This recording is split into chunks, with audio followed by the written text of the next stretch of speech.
Well, howdy there, folks, and welcome back aboard the SS Horror. I will be your captain. Today, we're going to be doing a review on The Babadook.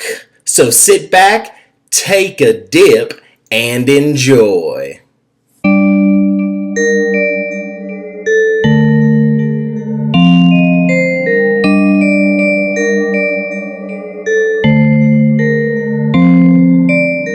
Alrighty, folks, and we're back. So, just a quick update. I apologize for not putting any videos up.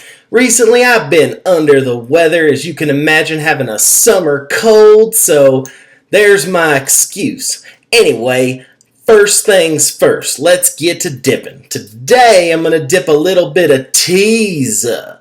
This is Teaser coffee flavor, alright? So, I don't know about y'all, but when I'm sick, I'm not a big fan of the dip. For some reason, it just doesn't set with me right. It's too salty. It makes my mouth...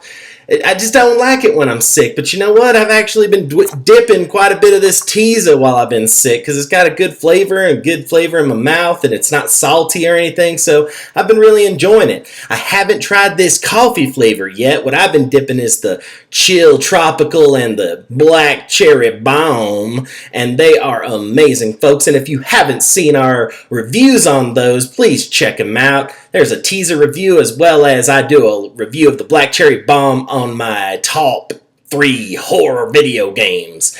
Anyway, let's go ahead and toss this one in Old Faithful.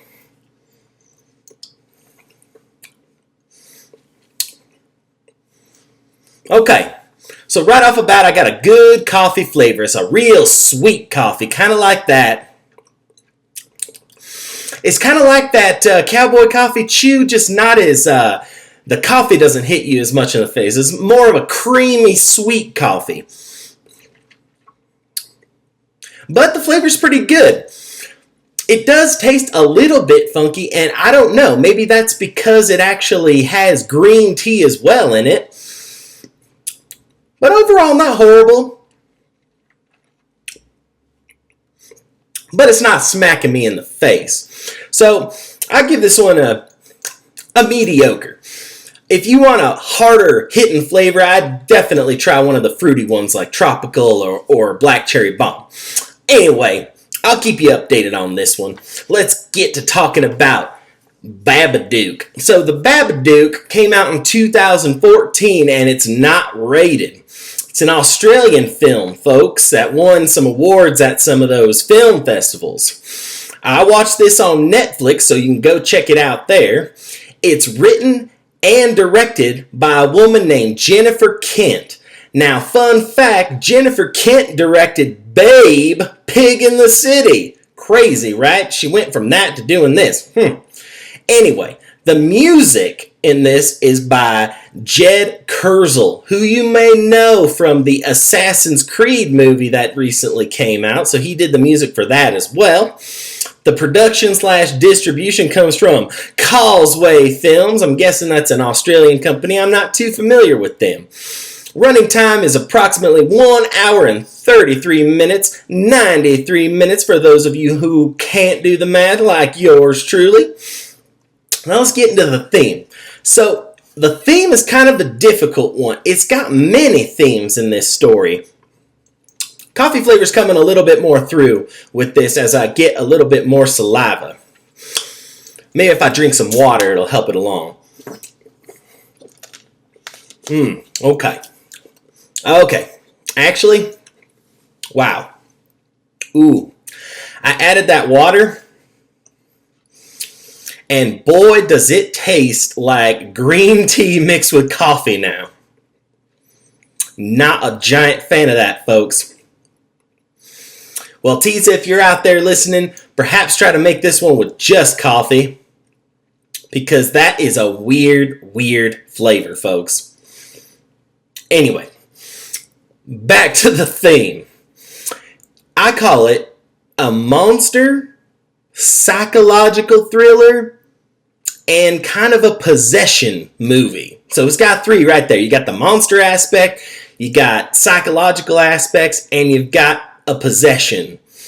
All right. a kind of a possession. I don't know. It can be lumped in. This movie, it's pretty deep, folks. All right, so let's get into the story. Let me read this to y'all.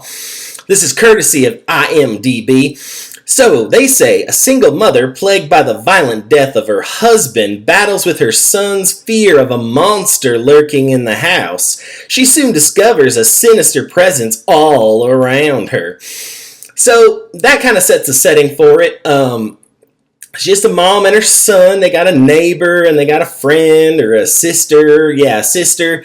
And, the mom works at an old folks home, but she used to be a writer. So keep that in the back of your mind when you're watching this one. So things start out, when the mother's son wants her to read this book. So she says, hey, you can choose the story tonight. You all that have kids, read stuff to your kids. And then you say, okay, which one do you want me to read tonight?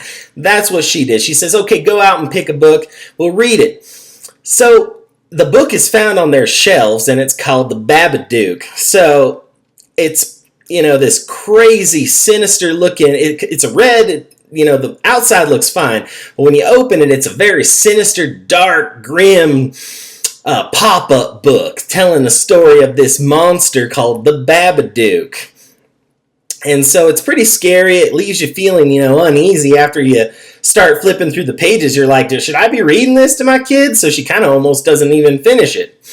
Anyway, fun fact number 2. It turns out that Babadook is actually an anagram that Jennifer Kent came up with, and it stands for a bad book. Wow. All right.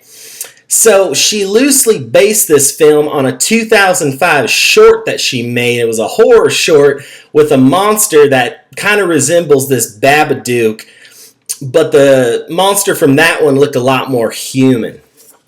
This one looks more like demonic, along the lines of like very shadowy and, with a pale face. And, when you see the cover of the movie, when you click on the tile on Netflix, you can kind of get a good look at it. But in the movie, you actually never get a really good look at it, which that's okay. It's still scary, all right?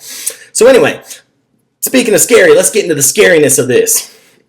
The setup of the movie is such a depressing situation, okay? You got a mother that lost her husband, you got the child, but it's like 7 years after the death, so you're kind of like, wow, things should be starting to progress and moving on, but we all deal with grief in different ways, and you can understand that. Those situations always creep me out. It seems like, those bad feelings, they always kind of lead to bad things. It's kind of like that law of attraction. If you think good things will happen. If you think bad things will happen. So it's kind of scary, when y'all have ever been depressed, and you fall into those traps. If you look back at these kind of stories, you think, oh man, I hope this stuff doesn't happen to me, because I'm, just something that kind of creeps me out. So I thought going into this movie that it was going to remind me of being scared of monsters as a kid. Now, in the very, very beginning, kind of. But the fear in this goes way deeper, all right? So I felt more for the mom being afraid of trying to keep this family together because the kid's giving her problems and she's just trying to keep things together. Her life, her son's life, you could tell she's lonely. Anyway, there's a fear that comes with that, the fear of kind of one bad thing happening after another and you just not being able to climb out of it. I think our good friend Keanu Reeves said it best in that movie, The Replacements, where he talks about quicksand. This is kind of like that situation. One bad situation leads to another. So I would be scared of that happening in my life. You know what I mean? Like going to work and you get in a car wreck and then you got to pay for that. But then something happens at work, you lose your job and then blah, blah, blah. That's a scary situation for people to be in nowadays, Anyway, this movie is scary as hell. Just FYI, I thought it was very, very terrifying, okay? Just recalling the sound and the voices of the creature, it just sends shivers down my spine. They do such a good job with the sound and making it suspenseful, and you just don't know what's going to happen. let's get into a little bit of pros and cons. Anyway, so scariness, yes, it's scary. I consider this a scary film, folks. Anyway, atmosphere is great, okay? Every shot, I swear it's shot in some kind of dark or gray, maybe a light gray or some kind of filter that every shot feels very depressed and lonely, and it really sucks you into that, you know? That's a pro because I know that the director wanted to get that across. I know that she probably wanted you to feel depressed along with this family. So you feel for the characters, all right? Again, another pro is the creature's voice is absolutely terrifying. They did such a good job on that. I don't even want to imitate it because I want y'all to go watch it. The mother, she descends into kind of a madness as these events are unfolding, as this Babadook is kind of taking control of these people's lives, you know. They start trying not to think about it. They can't, you know. It's just everywhere. So that's a pro because it gets you in that depressed, down state, you know. Even watching it, it's kind of depressing. The sound is the star of this movie. All the noises, all the voices, all the creaks, the cracks, they just make scenes pop, you know? It's very cool. There are some very disturbing scenes, and the ending is crazy, and it's very, very up to interpretation. And, you know, in this instance, I really like that. Sometimes I don't. Sometimes I like more of a clean-cut resolution, but the ending in this movie, very fitting. Some cons. The kid is so annoying in this film until like later in the movie. I mean, it's just kind of like, man, your mom's going through so much, you're going through so much. Why can't you just behave? Anyway, like, I don't know if that's a con, but it's just kind of annoying. It just kind of annoyed me more than anything, you know. It made me feel for the mom, but at the same time, I was like, this kid's old enough that he should know that he should be helping his mom. Anyway, that just bugged me. Another con, and this is kind of along those lines of interpretation.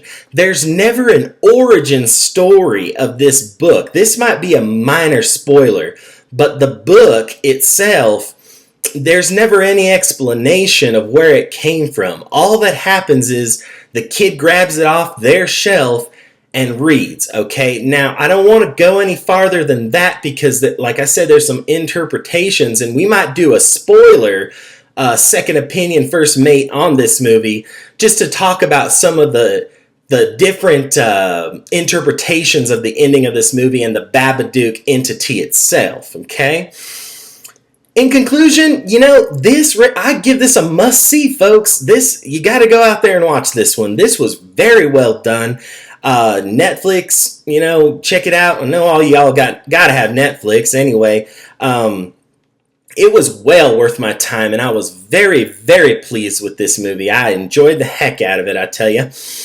From beginning to end, it has you guessing, and it lets your imagination run rampant with the ending, which I did like. And it's a very well-executed, unique tale. I'll tell you that, and it's a must-see, folks. I can't say that enough. So get out there and go watch it. Sound off in the comments if you've already seen it. Let me know what you thought, or come back later after you saw it and let me know what you thought. Always remember to like and subscribe to our channel. Check us out on the Twitter. Check us out on the Facebook. Any comments or things that you want to throw in there to what we're going to review next? I just got done watching Get Out, so that review will be coming as well, and I really enjoyed that one. So check out the Babadook. This has been your captain speaking, and remember, keep it spooky, y'all.